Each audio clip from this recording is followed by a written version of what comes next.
Dear Patriots, before the news starts, please subscribe to our patriotic channel by clicking the subscribe button. Give us a thumbs up to this video. Don't forget to leave your opinion below in the comments section. Share the news on Facebook and Twitter so you friends see it. Thank you. Jeff Sessions dropped sledgehammer on Obama, Americans are cheering.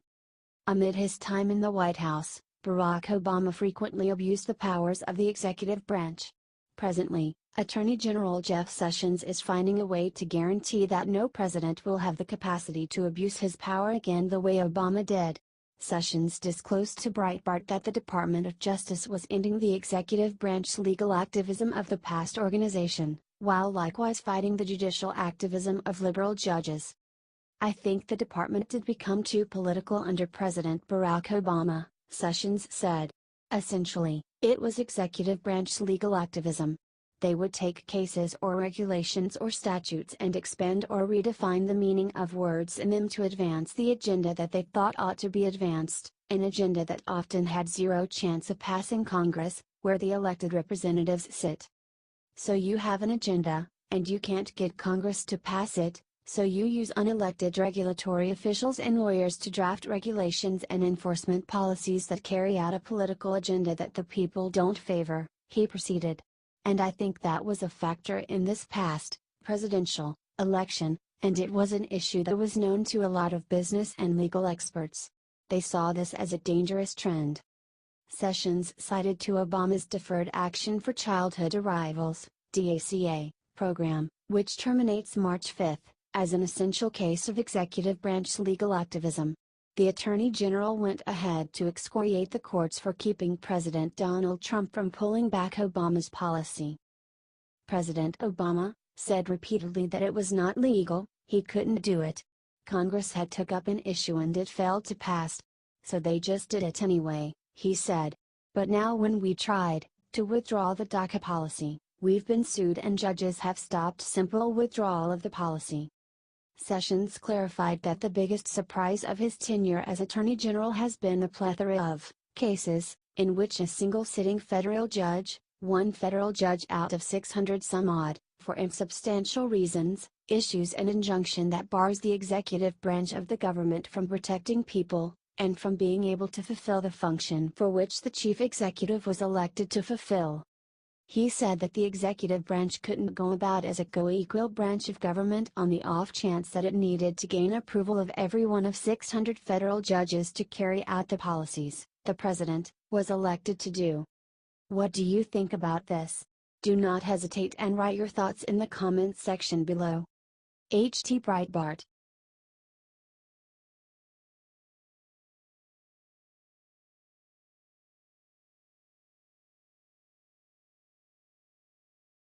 Veterans Affairs pays big bucks to reimburse business for ending illegal contracts at LA facility. The Los Angeles Veterans Affairs, VA, facility that illegally leased out chunks of its huge parcel to private businesses paid hundreds of thousands of dollars to reimburse some for terminating the unlawful agreements, records obtained by Judicial Watch show. It marks the latest in a series of scandals to rock the sprawling Southern California VA campus forced by a lawsuit to use the land for its intended purpose of helping vets, especially those who are homeless. The 338-acre parcel in West Los Angeles, which includes the National Veterans Park and Veterans Home, was deeded to the federal government in 1888 for the specific purpose of caring for disabled veterans. Thousands of disabled veterans once lived on the property, which also had churches, theaters, a library and post office. In the 1960s and 1970s the VA quietly closed the facilities, according to the American Legion, and ousted mentally disabled veterans. In recent years, the property has been used for many causes unrelated to veterans. Among them is a stadium for the University of California, Los Angeles, UCLA, baseball team, an athletic complex for a nearby private high school, laundry facilities for a local hotel, storage and maintenance of production sets for 20th Century Fox Television, the Brentwood Theater, soccer practice and match fields for a private girls' soccer club, a dog park, and a farmer's market. A lawsuit accusing the VA of misusing the LA grounds and illegally leasing the land forced the agency to make changes. As part of a settlement, the VA announced that it would dedicate the West LA campus to serving veterans in need by, among other things, designing a plan to help end homelessness among the county's veterans. The legal settlement also compelled the VA to terminate leases with private businesses that were never supposed to be there in the first place. In fact, in 2013 a federal judge struck down the leases, ruling that the VA misused the West LA property by engaging in them. The same judge, S. James Otero, halted construction of an amphitheater on the property. It was partially constructed by the Veterans Parks Conservancy, VPC, on the north side of the grounds, a site that was ordered to be restored to a neat, safe and clean condition by May 6, 2016. Records obtained by Judicial Watch show that the VPC got a big check from the VA to tear down the illegal amphitheater. Within 30 days from the date of this revocable license, Virginia will remit to VPC not less than $287,318 to reimburse VPC for its expenses in planning and partially constructing the existing amphitheater, state the records, obtained through the Freedom of Information Act, FOIA, as part of an ongoing Judicial Watch investigation into corruption at the LA VA. In addition, within 30 days following the party's execution of the acknowledgement letter, Virginia will remit not less than $106,096 to VPC to reimburse VPC for its expenses to remove the partially constructed amphitheater off the north side of the campus. The VA gave 20th Century Fox Television $435,000 to terminate its illicit agreement with the entertainment company, the records obtained by Judicial Watch show. The deal provided 72,160 square feet of land at the West LA VA to be used as parking, storage and maintenance of production sets. It was classified as a sharing agreement that caught the attention of county officials, who halted construction of a storage facility because Fox Entertainment failed to obtain necessary approvals and permits. The same batch of VA records reveal that for years UCLA failed to pay for utilities at its baseball field, officially known as Jackie Robinson Stadium, on the VA property. This amounted to $108,278, according to invoices included in the documents. Just last month, an official at the LA VA pleaded guilty to 2 felonies for taking hundreds of thousands of dollars in bribes from a vendor that defrauded the VA out of millions. The corrupt VA official, Ralph Tillman, took over $250,000 in bribes from a parking lot operator at the VA Greater Los Angeles healthcare system. The crooked parking lot operator, Richard Scott, owns a company called Westside Services that has long benefited from a lucrative contract with the Virginia. Scott paid Tillman to conceal a scheme in which he failed to pay the VA more than $11 million generated by his operation of the parking facilities, according to the feds. Tillman admitted to federal authorities that he knew the parking lot operator was defrauding the VA out of millions of dollars and that he extended Westside Services' contract in 2011 to continue the fraud and bribery scheme. Scott personally delivered monthly cash payments to Tillman in sealed FedEx envelopes. The disgraced VA official faces up to 8 years in prison. While all this corruption went on at this VA facility, an Army vet got criminally prosecuted for displaying the American flag on the outside fence on Memorial Day.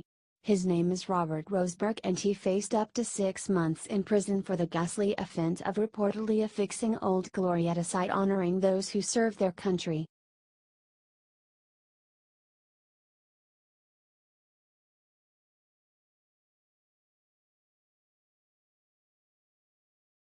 Democrat state found hiding 100,000 illegals on registered voter rolls. We know that Democrats will do anything to win elections. Even violate the very ethics of our democratic republic. In numerous states, people aren't even required to show proof of identity before voting. They can pretend to be anyone, so long as the name is registered. You can't tell me people aren't exploiting that to steal elections. We often hear of other forms of voting fraud, including using the names of registered deceased voters to sneak in another vote. But one state took it much too far. It has admitted to letting 100,000 non-citizens register to vote. This means that a large group of people have the power to sway elections, who aren't even American citizens. The state is not one you're thinking of. From Breitbart. More than 100,000 non-US citizens are registered voters in Pennsylvania, according to testimony contained in a lawsuit demanding that the state admit its problems when it comes to non-citizen voting. For months, Pennsylvania bureaucrats have concealed facts about non-citizens registering and voting, that ends today, PILF President and General Counsel J. Christian Adams said. Of the more than 100,000 non-citizen voters in Pennsylvania, one city commissioner found in September that at least 90 of those non-citizens registered to vote cast ballots in Philadelphia. Hundreds more non-citizens who did not vote were also on the voter rolls. They are following a scheme used by other liberal states like California. They lowered the bar, allowing non-citizens who renew their driver's licenses the right to register to vote.